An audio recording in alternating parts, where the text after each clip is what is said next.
नमस्कार, स्वागत है आप सब लोगों का मेरे चैनल स्टार्टिंग फ्रॉम स्क्रैच पे। आशा करता हूं आप सब लोग बहुत ही अच्छे होंगे। तो ये जो वीडियो है ये करंट अफेयर्स का है और ये जनवरी से लेकर मई 2024 तक के सारे इंपॉर्टेंट करंट अफेयर्स आपको इस एक वीडियो में देखने को मिल जाएगा। इसमें टोटल मैंने मोस्ट इंपॉर्टेंट 500 क्वेश्चंस लिए हैं। तो आप लोग किसी भी एग्जाम की तैयारी करते हो, चाहे यूपीएससी हो, चाहे कोई स्टेट पीसीएस हो, या तो फिर टीचर का एग्जाम हो, है ना, या तो फिर आप रेलवे की कर रहे हो, या तो बैंक का प्रिपरेशन कर रहे हो, आप किसी भी एग्जाम की तैयारी करते हो जिसमें करंट अफेयर्स पूछा जाता हो, तो ये वीडियो आपके लिए बेहद इंपॉर्टेंट साबित होगा। इसमें मैं कई सारे वीडियोस में जिसमें ज़रूरत है डिटेल में भी गया हूं और कई सारे क्वेश्चंस में डिटेल में नहीं भी गए हैं जहां पे नहीं ज़रूरत है। तो आप लोग इस वीडियो को पूरा देखिए, आपको बहुत कुछ सीखने को मिलेगा और लास्ट में मैं आपको इस वीडियो का पीडीएफ भी प्रोवाइड कर दूंगा। तो आइए चलते हैं हम लोग वीडियो की ओर। तो ये जो है ये 500 क्वेश्चन मैंने बताया कि आपको इस वीडियो में मिलेगा, जिसमें से ये पार्ट 1 है और इस पार्ट 1 में आपको 50 क्वेश्चंस देखने को मिलेंगे। इस तरीके से पार्ट 1 पार्ट 2 करके टोटल इसमें 10 पार्ट आपको देखने को मिलेगा और इन 10 पार्ट्स में आपको टोटल 500 क्वेश्चन कवर हो जाएंगे। तो ये पार्ट 1 है। तो आइए चलते हैं पार्ट 1 के 50 क्वेश्चन की ओर। तो आइए चलते हैं अपने पहले क्वेश्चन की ओर। अयोध्या में राम मंदिर की प्राण प्रतिष्ठा किस तिथि को हुई? आपके ऑप्शंस हैं 18 जनवरी 2024, 20 जनवरी 2024, 22 जनवरी 2024 या तो फिर 24 जनवरी 2024। तो ये चारों आपके ऑप्शंस हैं पहले क्वेश्चन के लिए। तो जैसा कि मैंने आपको पहले भी बताया कि टोटल 500 क्वेश्चन आने वाले हैं। ये 500 क्वेश्चन आपके लिए बेहद इंपॉर्टेंट साबित होंगे किसी भी एग्जाम के लिए जिसमें करंट अफेयर्स पूछे जाते हो। तो आप लोग सारे के सारे क्वेश्चंस को एकदम अच्छे से देखिए और जब भी कोई क्वेश्चन आपके स्क्रीन पे आपके सामने आए तो आप लोग वीडियो को पॉज करके उसका आंसर जरूर कमेंट बॉक्स में कमेंट कीजिए। ये आपके बेहतरी के लिए ही होता है। और लास्ट में आप लोग कमेंट जरूर कीजिएगा कि आप लोगों ने कितने प्रश्नों के सही उत्तर दिए हैं। और आप लोग ये वीडियो को पूरा देखिए, लास्ट में मैं इसका पीडीएफ आप लोगों को प्रोवाइड कर दूंगा। तो पहले का जो करेक्ट आंसर है वो है ऑप्शन सी। 22 जनवरी 2024 को हुआ था अयोध्या में राम मंदिर का प्राण प्रतिष्ठा। आइए देखते हैं दूसरा क्वेश्चन। हाल ही में अरुण योगीराज नाम के एक व्यक्ति चर्चा में थे। यह कौन है? अरुण योगीराज। यहाँ पे इनकी तस्वीर है, आप देख सकते हैं, ये है अरुण योगीराज जी। तो ये एक्चुअली अयोध्या में जो रामलला की मूर्ति विराजमान है उस मूर्ति के ये मूर्तिकार हैं। तो यही है अरुण योगीराज, रामलला की मूर्ति के ये मूर्तिकार हैं। तीसरा क्वेश्चन देखते हैं। निम्न में से किस संस्था ने श्री राम लला के माथे पर सूर्य प्रकाश लाने में सबसे महत्वपूर्ण भूमिका निभाई? तो आप लोग ये नोटिस कर चुके होंगे कि एक तरह के जितने भी क्वेश्चन हैं उन सारे क्वेश्चंस को मैं एक साथ ही लेकर आया हूं। तो सूर्य प्रकाश लाने का जो ये प्रोजेक्ट था उस प्रोजेक्ट का नाम था सूर्य तिलक प्रोजेक्ट। तो ये जो रामलला के माथे पर यह सूर्य प्रकाश लाने का जो प्रोजेक्ट था उसमें सबसे महत्वपूर्ण भूमिका किस संस्था ने निभाई है आपको ये बताना है। तो उस संस्था का नाम है इंडियन इंस्टीट्यूट ऑफ एस्ट्रोफिजिक्स, जो कि बेंगलुरु में है। तो तीसरा का ऑप्शन डी करेक्ट हो जाएगा। यहाँ पे आप देख सकते हैं यह रामलला की मूर्ति और इस पे ये सनलाइट आ रहा है। ये इसी प्रोजेक्ट को पूरा करना था जिसमें इस इंस्टीट्यूट ने महत्वपूर्ण भूमिका निभाई है। तो इस प्रोजेक्ट का जो बेसिक ऑब्जेक्टिव था वो ये था कि हर रामनवमी के दिन ये जो एक फोकस है तिलक का, सूर्य तिलक का, वो रामलला की मूर्ति पर आना चाहिए। मतलब मूर्ति में मतलब रामलला की मतलब माथे पर ये सूर्य का प्रकाश आना चाहिए हर रामनवमी के दिन। यही था ये प्रोजेक्ट। आइए देखते हैं चौथा क्वेश्चन। उत्तर प्रदेश के किस हवाई अड्डे का नाम बदलकर महर्षि वाल्मीकि हवाई अड्डा अयोध्या धाम कर दिया गया? उस एयरपोर्ट का नाम क्या है? तो उस एयरपोर्ट का नाम है अयोध्या एयरपोर्ट। चौथा का ऑप्शन डी करेक्ट हो जाएगा। अयोध्या एयरपोर्ट का नाम बदल के कर दिया गया महर्षि वाल्मीकि हवाई अड्डा अयोध्या धाम। आइए देखते हैं पांचवा क्वेश्चन। हाल ही में निम्नलिखित में से किस देश में प्रधानमंत्री नरेंद्र मोदी जी के द्वारा पहले हिंदू मंदिर का उद्घाटन किया गया? वो कौन सा देश है? तो उस देश का नाम है UAE, United Arab of Emirates. पांचवा का ऑप्शन सी करेक्ट हो जाएगा। छठा क्वेश्चन। हाल ही में पीएम नरेंद्र मोदी जी के द्वारा उत्तर प्रदेश के किस जिले में श्री कल्की धाम मंदिर का शिलान्यास किया गया? तो यहाँ पे आप देख सकते हैं पिक में, ये हैं प्रधानमंत्री श्री नरेंद्र मोदी जी, ये हैं यूपी के सीएम योगी आदित्यनाथ जी, और ये हैं प्रमोद कृष्णन जी जो कि पहले कांग्रेस के लीडर थे, अभी भाजपा में आ गए हैं।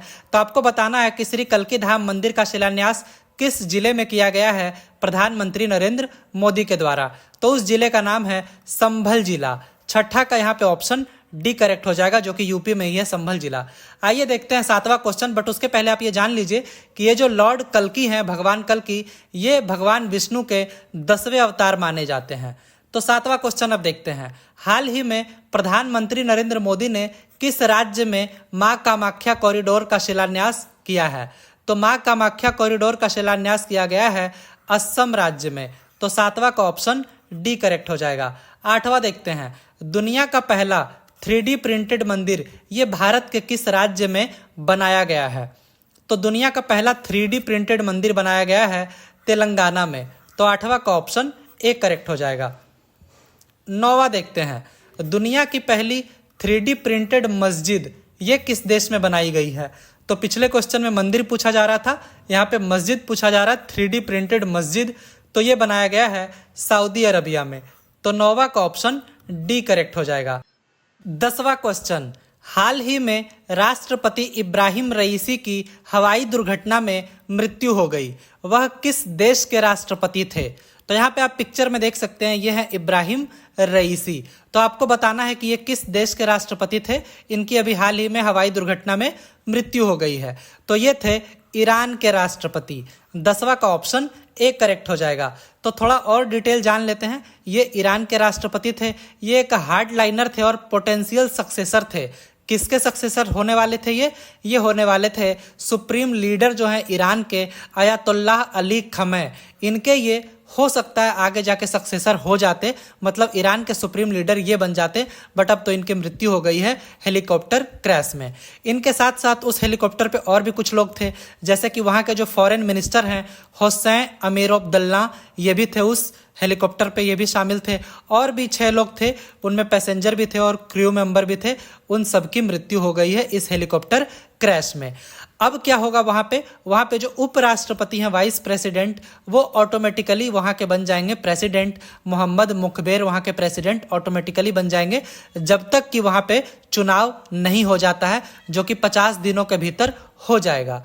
वहाँ का जो कैपिटल है ईरान का वो है तेहरान, और वहाँ का जो ऑफिशियल लैंग्वेज है वो है पर्शियन। तो इसके पहले हम लोग आगे जाएं, आप लोग प्लीज चैनल को जरूर सब्सक्राइब कर दीजिए। ऐसे बहुत सारे वीडियोस में लेकर आऊंगा, आप लोगों का करंट अफेयर्स बहुत ही अच्छा से कवर हो जाएगा। आइए देखते हैं 11वां क्वेश्चन। संयुक्त राष्ट्र की रिपोर्ट के अनुसार वित्तीय वर्ष 2024 में भारत की जीडीपी विकास दर का क्या अनुमान है? तो अलग अलग एजेंसियां अनुमान लगाती है कि ये जो फाइनेंशियल ईयर 2024 है, 2025 है, उसमें इंडिया का क्या विकास दर होने वाला है। सारे देशों का अनुमान लगाते हैं। तो आपको बताना है कि यूनाइटेड नेशंस की रिपोर्ट के अनुसार इंडिया का जो जीडीपी विकास दर का अनुमान क्या है वित्तीय वर्ष 2024 के लिए। तो ये है 6.9%। 11वां का ऑप्शन यहाँ पे डी करेक्ट हो जाएगा। हालांकि यूनाइटेड नेशन ने अपने इस आंकड़े को रिवाइज किया है, मतलब पहले उन्होंने बताया था 6.2% रहेगा फाइनेंशियल ईयर 2024 में इंडिया का जीडीपी दर। जनवरी में उन्होंने ये बताया था, बट अब उन्होंने इसको 70 बेसिस पॉइंट से बढ़ा दिया है। 70 बेसिस पॉइंट का मतलब होता है 0.7, इसको याद रखिएगा। तो 6.2 से हो गया है 6.9। ऐसा उन्होंने इसलिए किया क्योंकि उनका मानना है कि इंडिया में पब्लिक इन्वेस्टमेंट बहुत ज़्यादा हो रहा है और प्राइवेट कंजप्शन भी बहुत ज़्यादा हो रहा है, इसलिए जीडीपी बढ़ जाएगी। और इन्होंने फाइनेंशियल ईयर 2025 के लिए भी इन्होंने अनुमान लगा दिया है। उसके लिए इंडिया का इन्होंने रखा था 6.6%, जिसमें इन्होंने कोई फेरबदल अब तक नहीं किया है। साथ ही साथ यूनाइटेड नेशंस जो है वो ग्लोबली भी इकोनॉमी का आंकड़ा ये बताते हैं, तो उसके लिए इन्होंने फाइनेंशियल ईयर 2024 के लिए पहले बताया था 2.4%, इसको भी बढ़ाकर इन लोगों ने कर दिया है 2.7%। और साथ ही साथ ये 2024 का आंकड़ा था ग्लोबल क्या रहने वाला है इकोनॉमी एवरेज, है ना। और 2025 के लिए भी इन्होंने बताया था, पहले बताया था 2.7, उसको 10 बेसिस पॉइंट से इन्होंने बढ़ा दिया है और अब कर दिया है 2.8। तो ये बढ़ाते रहते हैं। अगर ये देख लेते हैं कि हाँ अगर ऐसा गलत साबित होने वाला है, कुछ नया हो गया है, तो उस हिसाब से ये आगे पीछे करते रहते हैं। तो अब एक बात और जान लीजिए कि फाइनेंशियल ईयर 2024 के लिए और भी, अब यूनाइटेड नेशन कोई अकेला तो है नहीं, और भी कई सारे इंस्टीट्यूशन जो है वो आंकड़े जारी करते रहते हैं, मतलब अनुमान लगाते रहते हैं सारे ही देशों का। तो उसके अलावा हमारी जो आरबीआई है, रिजर्व बैंक ऑफ इंडिया, वो भी अनुमान लगाई है। तो उनका कहना है कि 7% रहेगा। एशियन डेवलपमेंट बैंक के हिसाब से 7% है, पहले इन्होंने भी 6.7% बताया था। फिच रेटिंग्स जो है उसके अनुसार 7%, मूडीज के अनुसार 6.8%, मूडीज ने भी बदलाव किया, पहले 6.1% बताया था।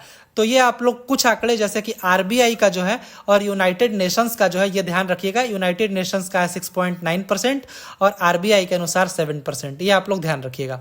आइए देखते हैं 12वां क्वेश्चन। अभी देश में चुनाव का माहौल है तो अब कुछ क्वेश्चन हम लोग चुनाव से रिलेटेड देखेंगे। हाल ही में किसे नया चुनाव आयुक्त नियुक्त किया गया है? तो चूंकि ये पिछले 5 महीने का करंट अफेयर्स है तो कुछ क्वेश्चन आपको कुछ पुराने भी मिल जाएंगे, मतलब 15-20 दिन पुराने भी मिल जाएंगे। तो हाल ही में किसे नया चुनाव आयुक्त नियुक्त किया गया, आपको ये बताना है। तो यहाँ पे आप तस्वीर में देख सकते हैं, ये जो बीच में है ये है राजीव कुमार जी। ये कौन है? ये है चीफ इलेक्शन कमिश्नर। आप लोग जानते होंगे ये जो ईसीआई है, इलेक्शन कमीशन ऑफ इंडिया, इसमें क्या होता है कि इसमें एक तो होते हैं चीफ इलेक्शन कमिश्नर और इनके अंडर में 2 होते हैं इलेक्शन कमिश्नर्स। इलेक्शन कमिश्नर कुछ इस तरीके का ढांचा होता है इलेक्शन कमीशन ऑफ इंडिया का।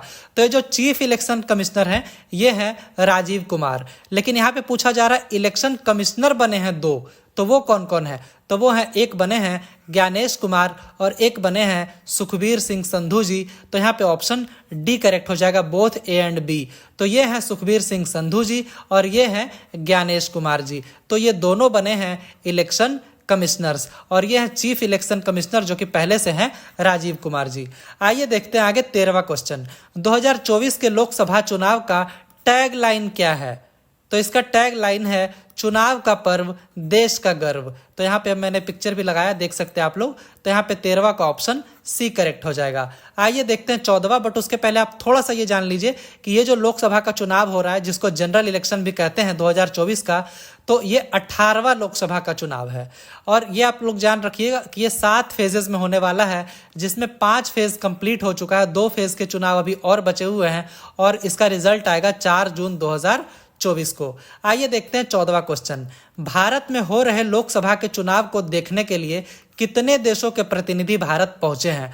चूंकि ये जो भारत का जो चुनाव है ये आप जानते हैं कि इंडिया जो है ये सबसे बड़ा लोकतंत्र है पूरे ऑल ओवर वर्ल्ड में, क्योंकि इतनी आबादी कहीं है नहीं। और चूंकि इंडिया में लोकतंत्र है तो ऑटोमेटिकली ये दुनिया का सबसे बड़ा लोकतंत्र हो जाता है। तो यहाँ पे इतने सारे वोटर्स हैं, लगभग 100 करोड़, तो वो किस तरीके से वोट देते हैं ये देखने के लिए बहुत सारे देशों के प्रतिनिधि आते हैं। और हमारा जो इलेक्शन कमीशन है वो खुद इन्वाइट करता है कि आप लोग आकर देख सकते हैं। तो एक्चुअली 23 देशों के प्रतिनिधि इंडिया में आ चुके हैं और वो इंडिया में हो रहे इलेक्शन को ऑब्जर्व कर रहे हैं। तो 14वां का यहाँ पे ऑप्शन बी करेक्ट हो जाएगा। तो इलेक्शन कमीशन ऑफ इंडिया ने खुद ही इनवाइट किया है कितने 75 इंटरनेशनल विजिटर को, जो कि 23 देशों से आए हैं, जो कि क्वेश्चन में था। तो आप लोग याद रखिएगा 23 देशों से आए हैं। तो कई ये इलेक्शन मैनेजमेंट बॉडीज हैं, मतलब वो अपने अपने देशों में चुनाव कंडक्ट करवाते हैं, तो वो इंडिया में आए हैं देखने के लिए कि वर्ल्ड्स लार्जेस्ट इलेक्शन जो है वो किस तरीके से हो रहा है। तो इसमें कई सारे जो इलेक्शन मैनेजमेंट बॉडीज हैं, कई ऑर्गेनाइजेशन हैं जो कि 23 देशों से हैं। वो देशों का नाम देखिए यहाँ पे लिख रखा है मैंने, भूटान, मंगोलिया, ऑस्ट्रेलिया है ना, Madagascar, Fiji, Kyrgyz Republic, Russia, Moldova, Tunisia, Seychelles, Cambodia, Nepal, Philippines, Sri Lanka, Zimbabwe, Bangladesh, Kazakhstan, Georgia, Chile, Uzbekistan, Maldives, Papua New Guinea और नामीबिया। इन 23 देशों से ये लोग आए हुए हैं। और इनके साथ साथ कुछ ऐसे भी हैं जैसे कि international foundation for electoral systems IFES, इसके भी मेंबर्स आए हुए हैं। फिर मीडिया टीम्स फ्रॉम भूटान और इजराइल, इनके मीडिया टीम भी आई हुई है। तो बहुत सारे लोग आते हैं क्योंकि उनको आश्चर्य लगता है कि इतने सारे मतलब लोग किस तरीके से वोट करते हैं, मतलब जो वर्ल्ड की लार्जेस्ट डेमोक्रेसी है वहाँ पे इलेक्शंस कैसे होते हैं, ये जानने की उनकी जो इच्छा होती है उसको भी देखने ये लोग आते हैं। तो आइए देखते हैं 15वां क्वेश्चन। भारतीय निर्वाचन आयोग मतलब इलेक्शन कमीशन ऑफ इंडिया के द्वारा लोकसभा चुनाव 2024 के लिए किसे यूथ आइकन घोषित किया गया है। मतलब युवाओं में वोटिंग परसेंटेज बढ़े, वो वोट को लेकर जागरूक हो, इसके लिए यूथ आइकन किनको बनाया गया है? तो ये बनाया गया है आयुष्मान खुराना जी को, जो कि बॉलीवुड के बहुत ही फेमस एक्टर हैं। तो 15वां का ऑप्शन सी करेक्ट हो जाएगा। आइए देखते हैं 16वां क्वेश्चन। हाल ही में चुनाव आयोग ने किस दिव्यांग खिलाड़ी को राष्ट्रीय दिव्यांग आइकॉन घोषित किया है? तो वहां पे यूथ आइकन था इनको, अब यहाँ पे पूछा जा रहा है दिव्यांग आइकन, मतलब कि यहाँ पे आप देख सकते हैं स्पोर्ट्स पर्सन विद डिसेबिलिटी, मतलब जो दिव्यांग है उनके लिए आइकॉन किनको घोषित किया है? तो ये घोषित किया गया है शीतल देवी जी को। तो 16वां का ऑप्शन ए करेक्ट हो जाएगा। ये देखिए शीतल देवी हैं, तो यहाँ पे इनकी तस्वीर है। तो 16वां का यहाँ पे ऑप्शन ए करेक्ट हो जाएगा। दिव्यांग आइकन पूछा जाए तो शीतल देवी, यूथ आइकन पूछा जाए तो आयुष्मान खुराना जी। आइए देखते हैं 17वां क्वेश्चन। हाल ही में चुनाव आयोग के द्वारा किस राज्य में मिशन 414 अभियान शुरू किया गया है? तो ये शुरू किया गया है हिमाचल प्रदेश में। 17वां का ऑप्शन ए करेक्ट हो जाएगा। ऐसा इसलिए किया गया है क्योंकि हिमाचल प्रदेश में पिछली बार जो ये 414 सीट, मतलब 414 जो पोलिंग स्टेशन थे, सीट नहीं 414 पोलिंग स्टेशन थे, उनको आइडेंटिफाई किया गया है इलेक्शन कमीशन के द्वारा। वहाँ पे जो है लेस देन 60% वोटिंग हुआ था, 60% भी वोटिंग नहीं हुआ था। इसीलिए इन 414 पोलिंग बूथों को आइडेंटिफाई करके ये मिशन चलाया गया, मिशन 414, ताकि इस बार के लोकसभा चुनाव में वहाँ पे वोटिंग परसेंटेज बढ़ना चाहिए। इसीलिए चलाया गया मिशन 414 अभियान, ये चलाया गया है हिमाचल प्रदेश में, आप लोग ध्यान रखिएगा। 18वां क्वेश्चन देखते हैं। हाल ही में सरकार ने कितने वर्ष से ऊपर के व्यक्ति को पोस्टल बैलेट उपयोग करने की अनुमति दे दी है? तो पोस्टल बैलेट यूज करने की जो अनुमति है वो दी गई है 85 ईयर्स ऑफ एज, 85 या उससे ऊपर के जो हैं उनको ये अनुमति दे दिया गया है पोस्टल बैलेट यूज करने का। तो 18वां का ऑप्शन बी करेक्ट हो जाएगा।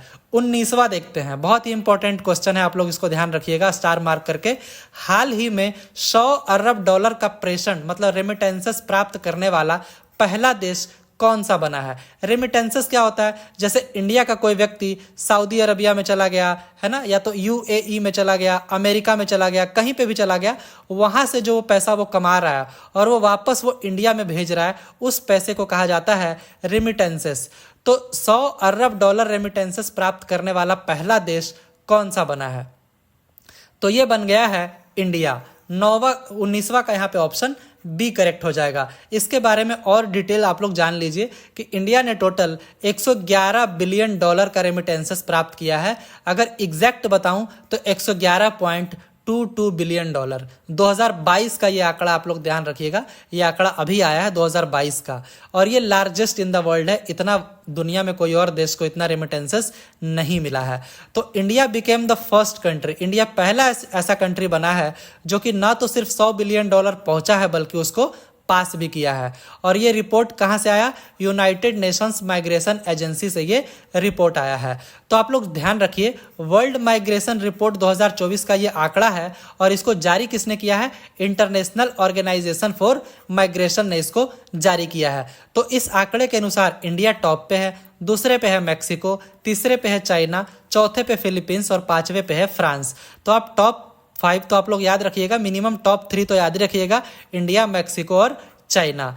अब इंडिया इसके पहले भी टॉप पे रह चुका था, कब? 2010 में, जब इंडिया को मिला था 53.48 बिलियन डॉलर। 2015 में भी टॉप था जब मिला था 68.91 बिलियन डॉलर, और उसके बाद 2020 में भी टॉप था जब था 83.15 बिलियन डॉलर। तो आप लोग ये ध्यान रखिएगा। आइए देखते हैं 20वां क्वेश्चन। वित्तीय वर्ष 2023-24 में भारत का सबसे बड़ा व्यापारिक भागीदार कौन बना है? इंडिया का लार्जेस्ट ट्रेडिंग पार्टनर, मतलब इंडिया सबसे ज्यादा ट्रेड किस देश के साथ किया है 2023-24 में, आपको ये बताना है। तो यहाँ पे है ऑप्शन बी करेक्ट हो जाएगा। 20वां का यहाँ पे बी करेक्ट हो जाएगा। सबसे बड़ा भागीदार बना है वित्तीय वर्ष 2023-24 में चाइना। तो 20वां का ऑप्शन बी करेक्ट हो जाएगा। तो ये डेटा कहां से आया? तो ये डेटा को रिलीज किया गया है, एक थिंक टैंक है जिसका नाम है global trade research initiative, GTRI, इसके द्वारा ये आंकड़ा आया है। तो चाइना एक बार फिर से बन गया है इंडिया का लार्जेस्ट ट्रेडिंग पार्टनर। मतलब फिर से बन गया, मतलब पहले भी था बट इधर 2 साल से नहीं था। तो कितना ट्रेड हुआ इंडिया चाइना के बीच में? 118 $4 बिलियन। ये टू वे कॉमर्स, मतलब इंडिया भेजा भी है, एक्सपोर्ट भी किया है, इंपोर्ट भी किया है, दोनों को मिलाकर जो आंकड़ा आया है वो है $118.4 बिलियन। हालांकि यूएस से ये थोड़ा सा ही ज़्यादा है, यूएस के साथ भी इंडिया का जो व्यापार है वो है $118.3 बिलियन, और चाइना बस थोड़ा सा से आगे बढ़ गया, $118.4 बिलियन, और ये फाइनेंशियल ईयर 2024 के आंकड़ा है। तो चाइना जो है वो टॉप बायलैटरल ट्रेडिंग पार्टनर 2021 में भी रह चुका है, इसीलिए मैंने बोला फिर से बन गया है। क्यों? क्योंकि 22 और 23 में यूएस आ गया था इंडिया का टॉप ट्रेडिंग पार्टनर, लेकिन 24 में फिर से चाइना बाजी मार लिया है। अब इंडिया जो है इंपोर्ट कितना करता है पहले आप ये जान लीजिए, मतलब चाइना के साथ।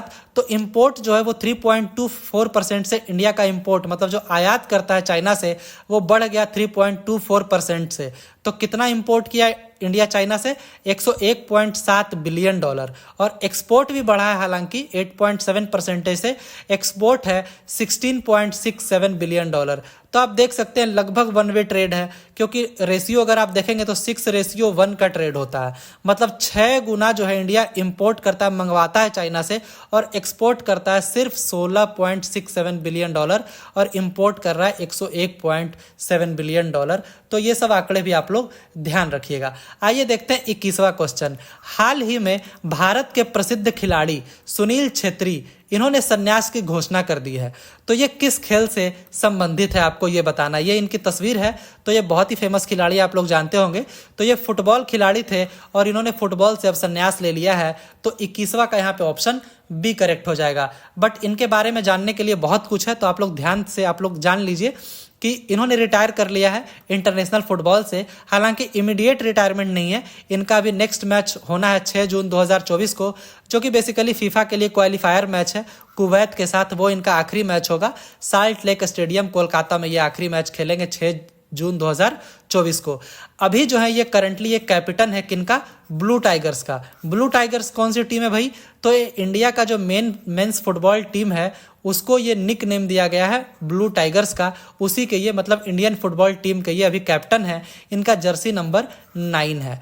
तो सुनील छेत्री को जो है वो इंडिया का जो फुटबॉल है उसका फेस माना जाता है कि भाई फेस ऑफ इंडियन फुटबॉल यही है।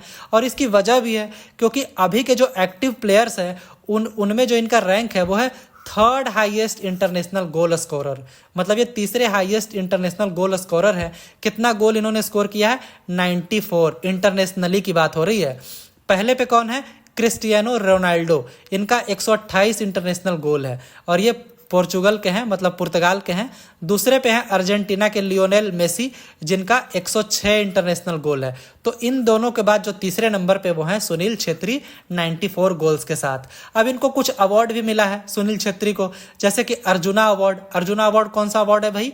ये जो इंडिया का 2nd हाईएस्ट स्पोर्ट्स अवार्ड है, मतलब कोई भी आप गेम खेलते हो, स्पोर्ट्स में है आप, तो उसका ये 2nd हाईएस्ट स्पोर्ट्स अवार्ड है। ये इनको मिला था 2013 में। सिर्फ 2nd हाईएस्ट ही नहीं, बाद में इनको हाईएस्ट अवार्ड भी मिला, हाईएस्ट स्पोर्ट्स अवार्ड भी इनको मिला है, मेजर ध्यानचंद खेल रत्न अवार्ड। उस हाईएस्ट स्पोर्ट्स अवार्ड का जो नाम है वो है मेजर ध्यानचंद खेल रत्न अवार्ड। पहले इसका नाम था राजीव गांधी खेल रत्न अवार्ड, बाद में इसको बदल के कर दिया गया मेजर ध्यानचंद खेल रत्न अवार्ड। ये भी इनको मिला है 2021 में। इसके पहले 2019 में इनको पद्मश्री से भी नवाजा गया है। और पद्मश्री क्या है? इंडिया का 4th हाईएस्ट सिविलियन अवार्ड है। पहले पे कौन सा है? भारत रत्न। दूसरे पे कौन सा है? पद्म विभूषण। तीसरे पे है पद्म भूषण। चौथे पे है पद्मश्री। आगे इसके बारे में हम लोग पूरा डिटेल से भी देखने वाले हैं आगे के क्वेश्चंस में। आइए पहले देख लेते हैं 22वां क्वेश्चन। दुनिया का सबसे बड़ा हवाई अड्डा कहाँ बनाया जा रहा है? यह अनाउंस हो गया है। कहाँ बनाया जा रहा है आपको ये बताना है। तो ये उसकी एक झलक है, आप लोग देख सकते हैं। तो ये बनाया जा रहा है दुबई में। तो 22वां का ऑप्शन डी करेक्ट हो जाएगा। इस एयरपोर्ट का नाम क्या होगा? अल मखतूम इंटरनेशनल एयरपोर्ट। तो ये अभी का जो दुबई का इंटरनेशनल एयरपोर्ट है उससे ये 5 गुना बड़ा होने वाला है। अल मखतूम इंटरनेशनल एयरपोर्ट, इसका नाम ध्यान रखिएगा, बहुत ही इंपॉर्टेंट क्वेश्चन है, आगे किसी भी एग्जाम में ये पूछा जा सकता है। तो दुबई ने अनाउंस कर दिया भैया कि हम बनाने वाले हैं वर्ल्ड्स लार्जेस्ट एयरपोर्ट टर्मिनल, जिसका कॉस्ट बैठेगा $35 बिलियन। इस एयरपोर्ट पे 400 दरवाजे होने वाले हैं और जो रनवेज होंगे वो 5 पैरेलल रनवेज होने वाले हैं इस एयरपोर्ट पे। आप इसका अंदाज़ा लगा सकते हैं कितना बड़ा एयरपोर्ट होने वाला है। और इसका कैपेसिटी होगा कि ये सालाना 260 मिलियन पैसेंजर्स को ये हैंडल कर सके, मतलब 26 करोड़ आबादी सालाना ये हैंडल कर सके ये एयरपोर्ट, इसकी ये कैपेसिटी होगी। आइए देखते हैं 23वां। हाल ही में किस कंपनी ने अपनी कोरोना वैक्सीन दुनिया भर से वापस मंगवा ली है? तो वो कौन सी कंपनी है? तो वो कंपनी है एस्ट्राजेनेका। इन्होंने दुनिया भर से अपनी वैक्सीन को वापस मंगवा लिया है। तो 23वां का ऑप्शन डी करेक्ट हो जाएगा। तो ये क्या है? एक फार्मा जायंट है एस्ट्राजेनेका। इन्होंने अपना कोविड वैक्सीन वापस मंगवा लिया है। ये वैक्सीन इन्होंने बनाया था ऑक्सफोर्ड यूनिवर्सिटी के साथ मिलकर, ज्वाइंट कोलैबोरेशन था। तो दुनिया भर से इन्होंने वापस मंगवा लिया है वैक्सीन। क्यों? क्योंकि यूके के कोर्ट में, यूनाइटेड किंगडम के कोर्ट में इन्होंने एडमिट कर लिया है कि भैया हमारे वैक्सीन से हो सकता है रेयरली ब्लड क्लॉट हो सकता है, साइड इफेक्ट में ब्लड क्लॉट होता है, खून का थक्का जम जाना तो हो सकता है। इन्होंने कहा कि टीटीएस हो सकता है, बहुत रेयरली टीटीएस हो सकता है। यही टीटीएस की वजह से आपको ब्लड क्लॉटिंग हो सकता है। टीटीएस का फुल फॉर्म आप लोग ध्यान रखिएगा, थ्रोम्बोटिक थ्रोम्बोसाइटोपेनिक सिंड्रोम टीटीएस का फुल फॉर्म है। तो इन्होंने कहा कि रेयरली, हालांकि इन्होंने ये नहीं कहा कि बहुत सारे, क्योंकि वैक्सीन तो बहुत सारे लोग ले रखे हैं। तो इन्होंने कहा कि रेयरली कुछ लोगों में ये टीटीएस हो सकता है। अब ये टीटीएस है क्या? ये एक रेयर साइड इफेक्ट है जिसके कारण इंसान के शरीर में खून का थक्का जम जाएगा। और एक और चीज़ हो सकता है, लो ब्लड प्लेटलेट काउंट हो सकता है। अक्सर ये डेंगू में होता है, आप लोग जानते हैं कि जिनको डेंगू मच्छर काट लेता है उनका प्लेटलेट गिर जाता है, तो वो भी इससे हो सकता है।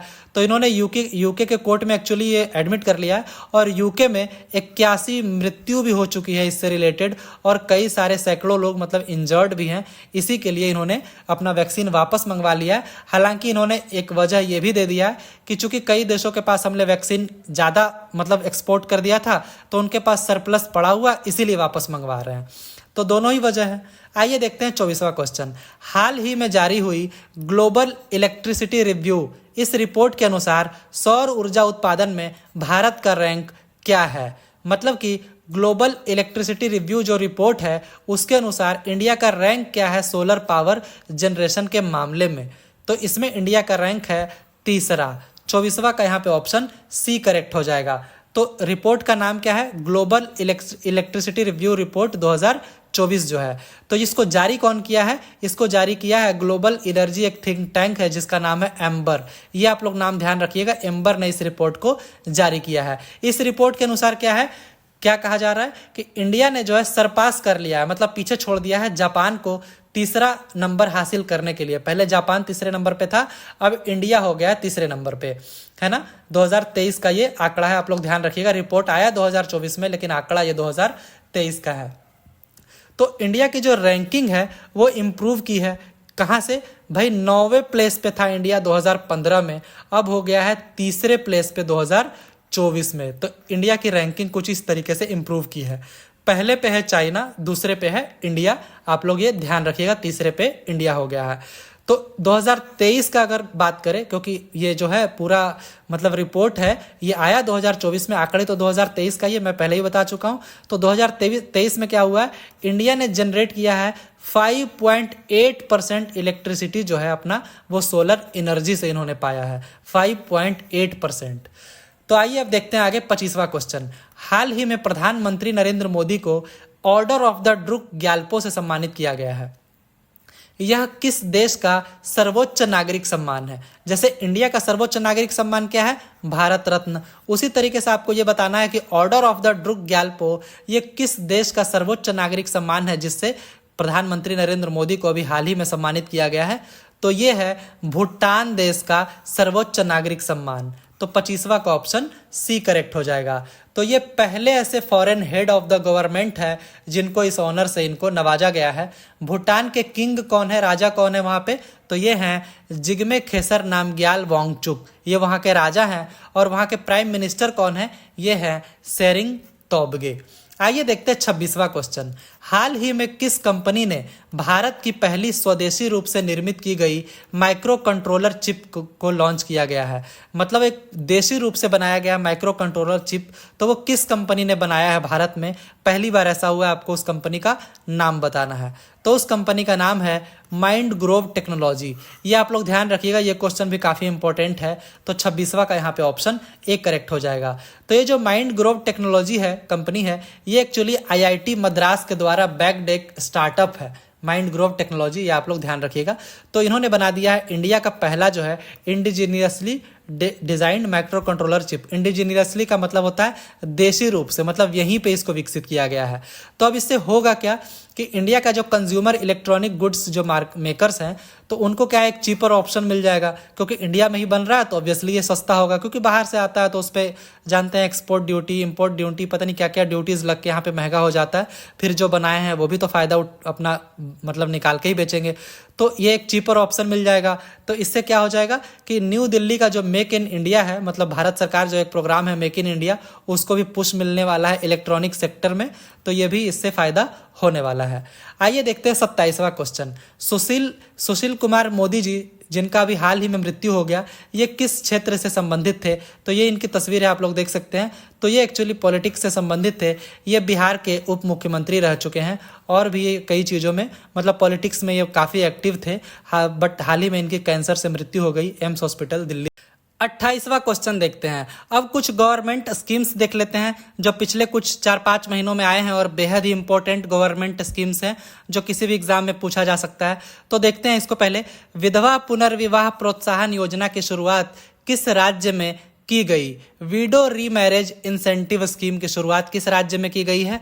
तो ये की गई है झारखंड में। 28वां का यहाँ पे ऑप्शन सी करेक्ट हो जाएगा। इसके बारे में डिटेल जान लेते हैं कि इंडिया में ये इस तरीके का पहला कोई स्कीम है जिसमें क्या किया जाएगा, जो विडोज हो गए हैं, कम उम्र में जो विधवा हो गए हैं, उनको सपोर्ट किया जाएगा, उनको इनकरेज किया जाएगा, मतलब उनको साहस दिया जाएगा कि आप लोग फिर से एक बार रीमैरी कीजिए, मतलब दोबारा शादी कीजिए, क्योंकि लाइफ में आगे तो बढ़ना ही होता है। तो उसके लिए इन्होंने क्या किया है कि एक फाइनेंशियली इंसेंटिव देने, मतलब उनको देने का प्रस्ताव रखा है, जिसमें ये 2 लाख देंगे अगर कोई विधवा जो महिला है वो दोबारा शादी की ओर आगे बढ़ेंगी, तो उनको 2 लाख रुपए का फाइनेंशियल इंसेंटिव दिया जाएगा अगर वो दोबारा शादी करने का डिसाइड करती हैं तो। बट इसमें कुछ अपवाद भी होगा, सबको नहीं दिया जाएगा।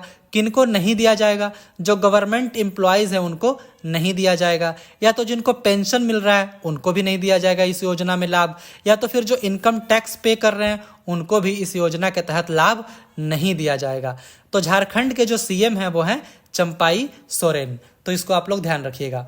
29वां क्वेश्चन देखते हैं। हाल ही में मुख्यमंत्री महिला सम्मान योजना ये किस राज्य या केंद्र शासित प्रदेश में शुरू की गई है? मुख्यमंत्री महिला सम्मान योजना तो ये शुरू की गई है दिल्ली में। अब दिल्ली चूंकि केंद्र शासित प्रदेश है, इसीलिए ऑप्शन में मैंने रखा किस राज्य या केंद्र शासित प्रदेश। तो दिल्ली केंद्र शासित प्रदेश है, मतलब यूटी है, यूनियन टेरिटरी है। तो यहाँ पे इस योजना को लाया गया है मुख्यमंत्री महिला सम्मान योजना। तो इसमें होगा क्या, दिल्ली की जो फाइनेंस मिनिस्टर है आतिशी, उन्होंने इस योजना को लॉन्च किया है, मुख्यमंत्री महिला सम्मान योजना। तो इसमें होगा क्या, मंथली पेमेंट दिया जाएगा 1000 रुपए का उन सभी महिलाओं को जो 18 साल से ऊपर की हैं।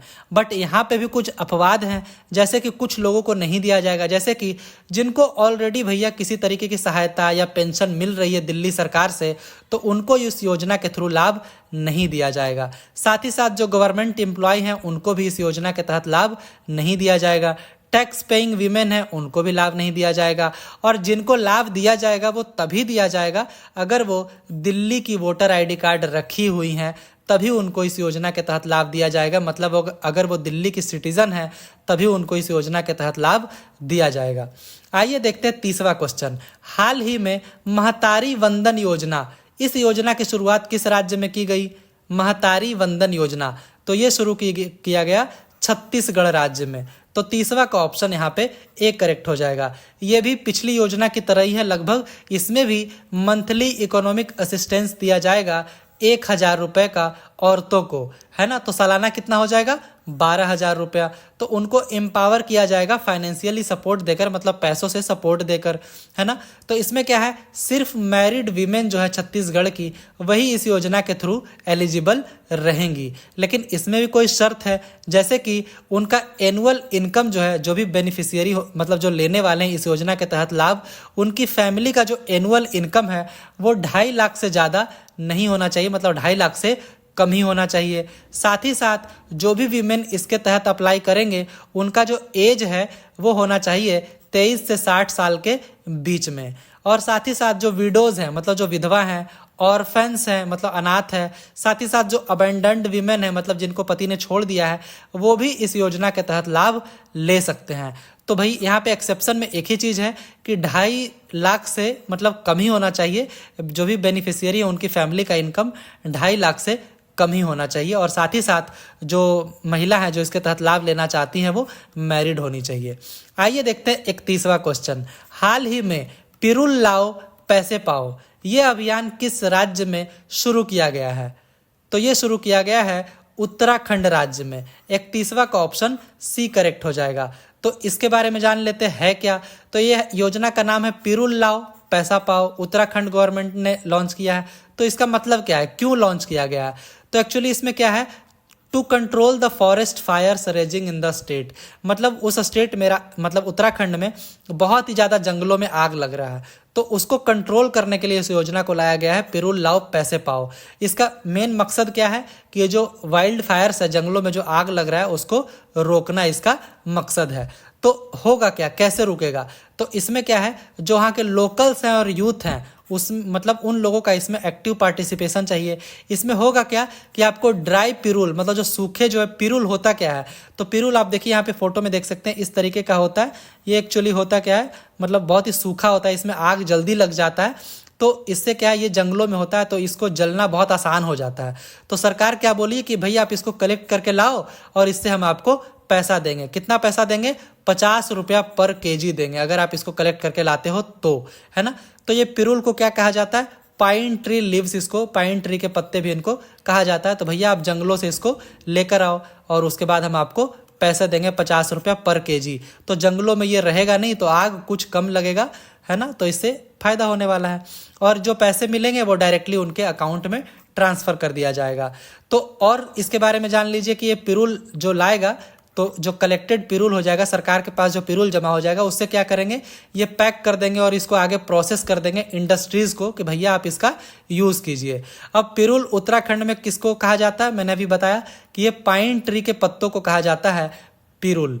तो इसमें क्या है, इसमें जो लोकल एनिमल होते हैं, डोमेस्टिक जो पाला जाता है एनिमल्स को, उनके लिए बेड बनाने के लिए भी, क्योंकि गद्दीदार होता है तो उसके लिए भी इसको यूज़ किया जाता है। साथ साथ जो काऊ डंग होता है उसके साथ इसको मिक्स करके इसको फर्टिलाइज़र के रूप में भी यूज़ किया जाता है।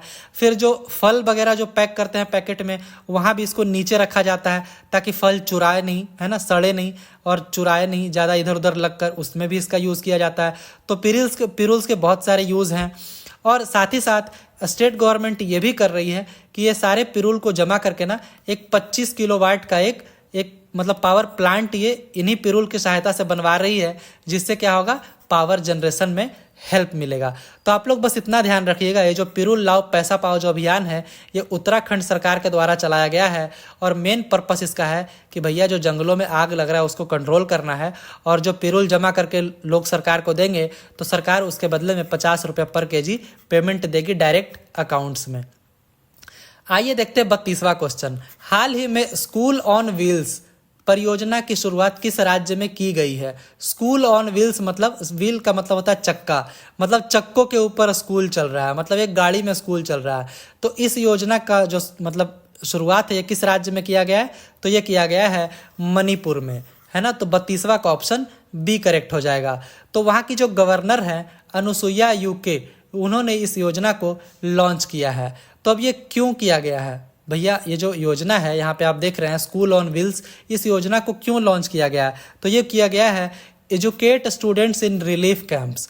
वहाँ पे रिलीफ कैंप में बहुत सारे स्टूडेंट रह रहे हैं जिनका पढ़ाई छूट गया है, तो उनको उनका पढ़ाई छूटे नहीं, कंटिन्यू रहे, उसके लिए इस योजना को लॉन्च किया गया है। तो आखिर वो रिलीफ कैंप में क्यों है? तो आप सुने होंगे कुछ महीने पहले वहाँ पे एथनिक झगड़े हो गए थे, मतलब नस्ल भेदी आप कहिए या तो फिर अलग अलग जो एथनिक लोग वहाँ पे रहते हैं उनका आपस में लड़ाई हो गया था। मणिपुर में काफ़ी न्यूज़ में था, और साथ ही साथ बहुत ओला भी वहाँ पे पड़ा है, हेल स्टॉर्म्स भी आया था, उसके कारण भी पढ़ाई बाधित हो गई है। तो इनकी पढ़ाई आगे कंटिन्यू रहे, इसके लिए इस योजना को लॉन्च किया गया कि आप नहीं आ सकते स्कूल, कम से कम स्कूल तो आप तक पहुंच सकता है। तो इसीलिए स्कूल्स ऑन व्हील्स इस योजना को लॉन्च किया गया है मणिपुर में। तो इसमें होगा क्या? तो इसमें क्या है, एक मोबाइल स्कूल बस होगा। मोबाइल स्कूल बस मतलब चलायमान, मतलब चलने वाला स्कूल बस होगा, मतलब बस पे ही स्कूल हो जाएगा। और उसमें होगा क्या, लाइब्रेरी भी रहेगा, कंप्यूटर्स रहेंगे, स्पोर्ट्स के भी सामान रहेंगे, और साथ साथ टीचर्स तो रहेंगे ही, और वो अलग अलग कैंपों में जाकर बच्चों को पढ़ाएंगे। तो जो अफेक्टेड स्टूडेंट्स हैं, जो एथनिक स्ट्राइक हुआ था उससे जो अफेक्टेड स्टूडेंट्स हैं, तो उनकी लाइफ खराब ना हो, है ना, ये स्ट्राइक के कारण, झगड़ों के कारण जो ऐसा हो गया, इसके कारण उनकी एजुकेशन खराब ना हो। तो ये जो झगड़े हुए थे एथनिक स्ट्राइक, ये 3 मई को हुए थे, तो ये आप लोग ध्यान रखिएगा, उसके कारण इनकी स्टडी खराब ना हो, इसलिए इस योजना को लॉन्च किया गया। और ये आप लोग ध्यान रखिएगा कि इसमें क्या होगा कि नेसेसरी टीचिंग जो है रिलीफ कैंप्स में ये प्रोवाइड किया जा सके। 33वां क्वेश्चन, हाल ही में इंदिराम्मा आवास योजना, इस योजना की जो शुरुआत है ये किस राज्य में की गई है, आपको ये बताना है। इंदिराम्मा आवास योजना, तो इसकी शुरुआत की गई है तेलंगाना में। 33वां का ऑप्शन यहाँ पे बी करेक्ट हो जाएगा। वहाँ के जो मुख्यमंत्री हैं रेवंत रेड्डी, उन्होंने कहा है कि 4.50 लाख मतलब 4.5 लाख इंदिराम्मा आवास बनाया जाएगा, जिसका टोटल बजट होने वाला है 22,500 करोड़, और 3500 इंदिराम्मा आवास जो है वो हर असेंबली कॉन्स्टिट्यूंसी में बनाया जाएगा, ऐसा उन्होंने अनाउंस किया है। 34वां क्वेश्चन देखते हैं, गर्भपात के अधिकार को संवैधानिक दर्जा देने वाला पहला देश कौन बना है? गर्भपात के अधिकार को मतलब राइट टू अबॉर्शन, आप राइट टू एजुकेशन, है ना, राइट टू हेल्थ, ये सब सुने होंगे, बट यहाँ पे गर्भपात के अधिकार को, राइट टू अबॉर्शन, इसको संवैधानिक दर्जा देने वाला पहला देश कौन सा बना है? तो वो देश बना है फ्रांस। 34वां का यहाँ पे ऑप्शन डी करेक्ट हो जाएगा। तो इसको क्या है, वहाँ पे ज्वाइंट सेशन बुलाया गया पार्लियामेंट का इस बिल को अप्रूव कराने के लिए। वहाँ के ज्वाइंट सेशन में एक आ जाता है नेशनल असेंबली और एक हो जाता है अपर हाउस सेनेट। जैसे यहाँ पे है Lok Sabha lower house, upper house है राज्यसभा, उसी तरीके से वहाँ लोअर हाउस है नेशनल असेंबली और अपर हाउस है सेनेट। तो ज्वाइंट सेशन बुलाकर इस बिल को पास कराया गया। फ्रांस के जो प्रेसिडेंट है वो है इमैनुअल मैक्रों, और फ्रांस के जो प्राइम मिनिस्टर है वो है गैब्रियल एटल, ये आप लोग ध्यान रखिएगा। आइए देखते हैं 35वां क्वेश्चन, इस साल ओलंपिक्स भी होने वाला है तो उससे रिलेटेड कुछ क्वेश्चन देख लेते हैं। पेरिस ओलंपिक्स के लिए क्वालिफाई करने वाली एकमात्र भारतीय भारोत्तोलक कौन बनी है? मतलब ओनली इंडियन वेट लिफ्टर जो कि क्वालिफाई की है पेरिस ओलंपिक्स के लिए, तो उनका नाम है मीराबाई चानू। ये इनकी तस्वीर है, आप तस्वीर में इनको देख सकते हैं, ये है मीराबाई चानू। ये बन गई हैं only Indian weightlifter to qualify for the Paris Olympics. तो आप लोग ध्यान रखिएगा, पिछले ओलंपिक्स में मतलब टोक्यो ओलंपिक्स में ये सिल्वर मेडलिस्ट भी थी मीराबाई चानू। ये इस बार के ओलंपिक्स जो कि पेरिस ओलंपिक्स 2024 में होने वाले हैं, उसके लिए वेट लिफ्टिंग में ये सिर्फ अकेले ही क्वालिफाई की हैं। आइए देखते हैं 36वां क्वेश्चन, हाल ही में भारत की पैरालंपिक समिति के नए अध्यक्ष कौन बने हैं? एक ओलंपिक होता है, एक पैरालंपिक होता है, मतलब ये विकलांग लोगों के लिए होता है। तो इसके नए अध्यक्ष, इसके समिति के नए अध्यक्ष कौन बने हैं? तो ये बन गए हैं देवेंद्र झझरिया जी। ये इनकी तस्वीरें आप देख सकते हैं, इन्होंने भी मेडल्स जीते हैं इंडिया के लिए। तो 36वां का ऑप्शन ए करेक्ट हो जाएगा। 37वां देखते हैं, वर्ल्ड एंटी डोपिंग एजेंसी वाडा की रिपोर्ट के अनुसार वर्ष 2022 में डोपिंग के सबसे अधिक मामले किस देश से हैं? तो 2022 का जो आंकड़ा आया उसके अनुसार जो दुनिया भर में जो डोपिंग के मामले होते हैं उसमें सबसे अधिक जो मामले हैं वो हैं इंडिया से। तो 37वां का ऑप्शन ए करेक्ट हो जाएगा। तो टोटल जो है 4064 सैंपल लिए गए थे इंडियन एथलीट्स के, मतलब यूरिन के भी सैंपल्स, ब्लड के, या तो फिर बायोलॉजिकल पासपोर्ट्स होते हैं ना, उसके भी सब लिए गए। इसमें से 127 इंडिविजुअल जो हैं उनके रिपोर्ट पॉजिटिव पाए गए। किस चीज़ से? बैंड सब्सटेंसेस से, मतलब वो सब्सटेंसेस, वो पदार्थ जो कि बैंड है, आप नहीं ले सकते हैं मैच के पहले, क्योंकि उससे क्या होता है आपको थोड़ा एक्स्ट्रा एनर्जी मिल जाता है, तो वो आप नहीं ले सकते हैं, अदरवाइज कंपटीशन ही क्या हुआ फिर, है ना। तो वो बैंड सब्सटेंसेस लिए हुए पाए गए, तो 127 इंडिविजुअल पॉजिटिव पाए गए टेस्ट में 4064 सैंपल्स में से। 38वां देखते हैं, हाल ही में नाडा इंडिया ने स्वच्छ खेलों और एंटी डोपिंग प्रैक्टिसेस को लेकर एक जागरूकता अभियान चलाया है। उस अभियान का क्या नाम है? चूंकि इतने सारे डोपिंग केसेस पाए जाते हैं इंडिया में, इसीलिए ये अभियान चलाया गया। तो उस अभियान का नाम क्या है? उस अभियान का नाम है प्ले ट्रू कैंपेन। तो 38वां का यहाँ पे ऑप्शन सी करेक्ट हो जाएगा। तो इसमें क्या है, जो नाडा के द्वारा ये जो चलाया गया नेशनल एंटी डोपिंग एजेंसी के द्वारा प्ले ट्रू कैंपेन, ये कहीं ना कहीं प्रभावित है वाडा जो चलाया था, वर्ल्ड एंटी डोपिंग एजेंसी जो चलाया था प्ले ट्रू डे, उसी से प्रभावित होकर इन्होंने चलाया था, जिसमें 12,133 लोगों ने हिस्सा लिया था। आइए देखते हैं 39वां क्वेश्चन, हाल ही में नेशनल एंटी डोपिंग एजेंसी के द्वारा किस पहलवान को निलंबित कर दिया गया है? तो national anti doping agency, already India के बहुत सारे एथलीट्स इसमें फंसते हैं, अब अभी हाल ही में निलंबित कर दिया गया है। तो किनको किया गया है? तो ये किया गया है बजरंग पुनिया जी को। 39वां का ऑप्शन बी करेक्ट हो जाएगा। ये इनकी तस्वीर है, आप यहाँ पे देख सकते हैं। 40वां क्वेश्चन, अब चूंकि इस साल जो है ICC men's T20 world cup भी होने वाला है ना 2024 में, तो अब उससे कुछ रिलेटेड क्वेश्चंस देख लेते हैं कि इसमें जो है ICC men's T20 world cup 2024 के लिए किसे ब्रांड एम्बेसडर नियुक्त किया गया है? तो ब्रांड एम्बेसडर उसैन बोल्ट को भी किया गया है, क्रिस गेल को भी किया गया है, युवराज सिंह को भी किया गया है। तो यहाँ पे ऑप्शन डी करेक्ट हो जाएगा। इन तीनों को किया गया है ICC men's T20 world cup 2024 के लिए ब्रांड एम्बेसडर नियुक्त, इन तीनों को ही किया गया है। तो उसैन बोल्ट कौन है, पहले ये जान लीजिए। ये जमाइका के एक अंतर्राष्ट्रीय धावक हैं, स्प्रिंटर हैं, और ये 8 टाइम ओलंपिक गोल्ड मेडलिस्ट रह चुके हैं। ये इनके नाम पे रिकॉर्ड है, तो इनको तो एक बनाया गया है ही ब्रांड एम्बेसडर। उसके बाद एक क्रिस गेल को है और तीसरे युवराज सिंह को है। तो अब यहाँ पे ये जान लीजिए कि 2024 का जो ICC men's T20 world cup होने वाला है, ये T20 वर्ल्ड कप मेंस लोगों का ये 9वां एडिशन हो रहा है इस बार, है ना। और इस बार जो है ये को होस्ट करने वाले हैं, एक वेस्ट इंडीज और दूसरा यूनाइटेड स्टेट्स ऑफ अमेरिका। ये दोनों मिल के होस्ट करने वाले हैं। 1 जून से लेकर 29 जून तक ये वर्ल्ड कप चलेगा। इंग्लैंड जो है वो अभी डिफेंडिंग चैंपियन है, मतलब पिछली बार का विजेता इंग्लैंड है। आइए देखते हैं 41वां क्वेश्चन, निम्न में से कौन सा ब्रांड T20 वर्ल्ड कप 2024 में आयरलैंड और स्कॉटलैंड क्रिकेट टीमों को प्रायोजित करेगा, मतलब स्पॉन्सर करेगा। हर टीम को स्पॉन्सर की जरूरत पड़ती है, तो आयरलैंड और स्कॉटलैंड क्रिकेट टीमों को स्पॉन्सर कौन करने वाला है? तो ये करने वाला है नंदिनी, जो कि इंडिया का एक बहुत ही बड़ा डेयरी ब्रांड है, खास करके कर्नाटका में ये बहुत फैला हुआ है। तो 41वां का ऑप्शन डी करेक्ट हो जाएगा। 42वां देखते हैं, हाल ही में भारतीय मूल के किस अंतरिक्ष यात्री ने यह घोषणा किया है कि वह तीसरी बार अंतरिक्ष यात्रा पर जा रहे हैं या जा रही हैं? मेल है तो जा रहे हैं, फीमेल है तो जा रही हैं, तो कौन है वो? तो आप पिक्चर देखकर समझ गए होंगे, ये है सुनीता विलियम्स। ये तीसरी बार जा रही हैं अंतरिक्ष यात्री पे, अभी हाल ही में इन्होंने अनाउंस किया है। तो कुछ और जान लीजिए कि इंडियन ओरिजिन ये अंतरिक्ष यात्री हैं जिनका नाम है सुनीता विलियम्स, है ना। इनके साथ साथ बच विलमोर भी इस यात्रा पे ये जाने वाले हैं, और ये बोइंग का फ्लाइट होगा स्टार लाइनर, जो कि फ्लोरिडा के, मतलब इंटरनेशनल फ्लोरिडा से ये मतलब उड़ान भरेंगी। कहाँ जा रही हैं? ISS इंटरनेशनल स्पेस स्टेशन पे ये लोग जाएंगी, फ्लोरिडा से ये लोग उड़ान भरेंगे। अगर ये सक्सेसफुल हो जाता है तो ये क्या होगा कि ये दूसरा प्राइवेट फर्म बन जाएगा क्रू ट्रांसपोर्ट देने के लिए। कहाँ के लिए? ISS के लिए, मतलब इंटरनेशनल स्पेस स्टेशन ले जाने वाला ये दूसरा प्राइवेट फर्म बन जाएगा। पहला कौन था? ये था स्पेस एक्स, जो कि एलन मस्क का है, जो कि ट्विटर, जो कि अभी इसका नाम हो गया एक्स, उसके भी ये मालिक हैं एलन मस्क। और ये स्पेस एक्स जो है ये स्पेस प्रोग्राम प्राइवेट है, ये भी यही चलाते हैं, एलन मस्क ही चलाते हैं स्पेस एक्स। तो ये पहला प्राइवेट फर्म था जो कि एक क्रू को ट्रांसपोर्ट करके ले गया ISS इंटरनेशनल स्पेस स्टेशन। अब ये दूसरा हो जाएगा, अगर सक्सेसफुली ये लोग कर लेते हैं तो दूसरा प्राइवेट फर्म हो जाएगा ये बोइंग का स्टार लाइनर। आइए अब आगे देखते हैं 43वां क्वेश्चन, हाल ही में केंद्र सरकार ने किस देश को 14,000 टन गैर बासमती चावल निर्यात करने की अनुमति दे दी है? किस देश को? तो उस देश का नाम है मॉरिशस। तो 43वां का ऑप्शन यहाँ पे सी करेक्ट हो जाएगा। तो इसमें क्या है, नॉन बासमती राइस को एक्सपोर्ट करना है।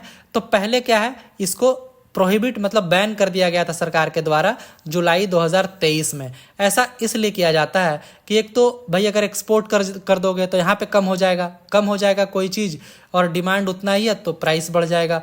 तो डोमेस्टिक प्राइसेस ना बढ़े इसके लिए भी इन्होंने बैन कर दिया गया था। साथ ही साथ इंडिया में जो एक फूड सिक्योरिटी चलता है, 80 करोड़ लोगों को दिया जाता है भैया यहाँ पे चावल गेहूँ, तो उसमें कहीं कमी ना आ जाए इसके लिए भी बैन कर दिया गया था। बट अभी हाल ही में इंडियन गवर्नमेंट ने अलाउ कर दिया है कि भैया 14,000 टन गैर बासमती चावल एक्सपोर्ट कर सकते हैं।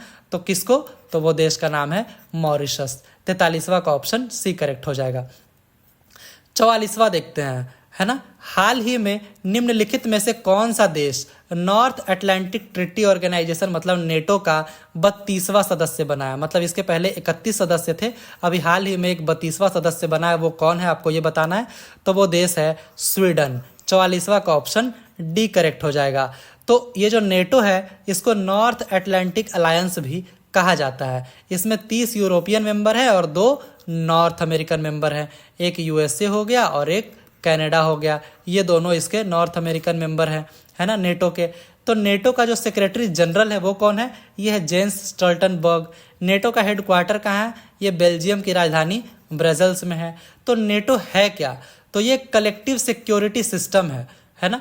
इसमें क्या होगा, जो सारे इंडिपेंडेंट मेंबर स्टेट्स हैं उनके बीच में एक एग्रीमेंट है कि भाई अगर हमारे ऊपर मतलब हम 32 में से 30 ये और 2 ये, हम 32 में से अगर कोई भी एक पर किसी थर्ड पार्टी ने अटैक किया, इसका मतलब है उनकी लड़ाई हम 32 देशों से हैं और हम 32 के 32 मिलकर उनको जवाब देंगे। ये खास करके बनाया गया था उस समय के यूएसएसआर, जो कि अब इसका तो विघटन हो गया। अब इसमें से एक जो सबसे बड़ा देश निकला है वो है रसिया। इसी की मतलब आक्रमण से बचने के लिए बनाया गया था नेटो, है ना। तो आप लोग इसको ध्यान रखिएगा। आइए अब बात करते हैं अगला 45वां क्वेश्चन के बारे में। इनमें से किसे G20 के 21वें सदस्य के रूप में शामिल किया गया। G20 मतलब ग्रुप ऑफ 20। तो पहले इसमें 20 सदस्य थे, अब 21 हो गए हैं। तो 21वां सदस्य के रूप में किसको शामिल किया गया आपको ये बताना है। तो वो सदस्य हैं अफ्रीकन यूनियन। वो कोई एक देश नहीं है, अफ्रीका के कई सारे देश मिलकर एक यूनियन बनाए हैं, उसी का नाम है अफ्रीकन यूनियन। तो ये शामिल हो गए हैं अब ग्रुप ऑफ 20 में। तो आप लोग इसको ध्यान रखिएगा। तो इसमें क्या है, 19 सोवरेन कंट्री है, मतलब अकेला जो एक देश होता है ना इंडिविजुअल, वो 19 सोवरेन कंट्री है। एक यूरोपियन यूनियन है, इसमें भी कई सारे देश हैं। एक अफ्रीकन यूनियन है जो अब शामिल हो गया, इसमें भी कई सारे देश हैं। तो अब ध्यान रखिएगा कि 2023 में जो 18वां समिट हुआ था G20 का, वो इंडिया में हुआ था। उसी समय अफ्रीकन यूनियन जो है वो G20 से ज्वाइन कर लिया 21वें सदस्य के रूप में। अब अगला जो समिट होने वाला है G20 का, वो 19वां समिट है, 2024 में होगा, इसी साल होगा। और ये होगा रियो डी जेनेरो, जो कि ब्राज़ील में है, यहाँ पे होने वाला है। उसके बाद 20वां समिट भी प्रस्तावित है 2025 में, ये होगा साउथ अफ्रीका में। 21वां समिट भी प्रस्तावित है 2026 में, और ये होगा यूनाइटेड स्टेट्स ऑफ अमेरिका में। आइए देखते हैं 46वां क्वेश्चन। हाल ही में निम्नलिखित में से कौन सा या कौन से देश ब्रिक्स ग्रुप का हिस्सा बना है या तो फिर बने हैं। ब्रिक्स ग्रुप का, ब्रिक्स का फुल फॉर्म आप लोग जानते होंगे, ब्राज़ील, रशिया, इंडिया, चाइना और साउथ अफ्रीका। ये पांचों देशों मिलकर जो एक ग्रुप बनाए हैं ब्रिक्स, उसी का फुल फॉर्म है ब्राज़ील, रशिया, इंडिया, चाइना और साउथ अफ्रीका, है ना। तो अभी हाल ही में ब्रिक्स ग्रुप का नया हिस्सा कौन कौन से देश बने हैं। तो इजिप्ट बिल्कुल बना हिस्सा, इथियोपिया भी बना है, ईरान भी बना है। तो यहाँ पे ऑप्शन डी करेक्ट हो जाएगा, ऑल ऑफ द एबव। पहले ब्रिक्स होता था, अब यहाँ पे देखते हैं ब्रिक्स प्लस, मतलब ब्रिक्स के अलावा भी और मेंबर्स बने हैं। तो डिटेल जान लेते हैं। इजिप्ट तो ऑप्शन में था ही, तो इजिप्ट भी बना है, इथियोपिया भी बना है, ईरान भी बना है। इसके अलावा UAE, United Arab of Emirates भी बना है, और सऊदी अरबिया जो है इसका हालांकि अभी कंफर्म नहीं है, क्योंकि ये पहले 1 जनवरी 2024 को ये सारे देश ज्वाइन करने वाले थे। तो ये जो है ये 4 देश तो ज्वाइन कर लिए, इजिप्ट, इथियोपिया, ईरान और यूएई। सऊदी अरबिया ने अभी होल्ड पे रखा है।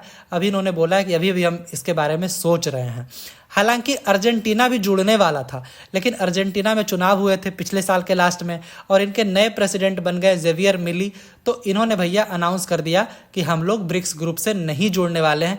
एक्चुअली यहाँ पे क्या है ना, इनका चुनाव का एक मुद्दा इनका ये भी था कि अगर मैं राष्ट्रपति बना तो हम लोग ब्रिक्स में नहीं जुड़ेंगे।